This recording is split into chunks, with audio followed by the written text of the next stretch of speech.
A disk and a sphere of same radius but different masses roll off on two inclined planes of the same altitude of length. Okay, one disk is there, and one sphere is there. Sphere is there here.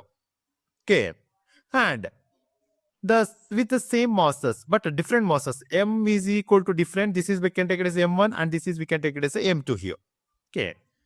And roll on a two inclined plane surfaces. When we are going to roll these one on a two means on the inclined plane surfaces for the same altitude and length, which one of the two objects get to the bottom of the plane first?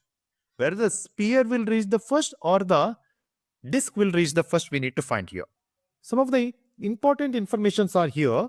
We know that A is equal to G into sine of theta divided by 1 plus k square divided by r square. Then, in case of sphere, this is r k square divided by r square is equal to 2 divided by 5. This value is 0.4.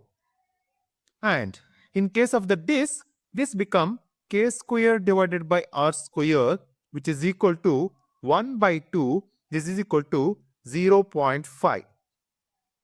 Then we can see here that the acceleration of the sphere is more than the acceleration of the disk. So we can say the sphere will reach the first to the bottom of the plane. So option B is the right answer.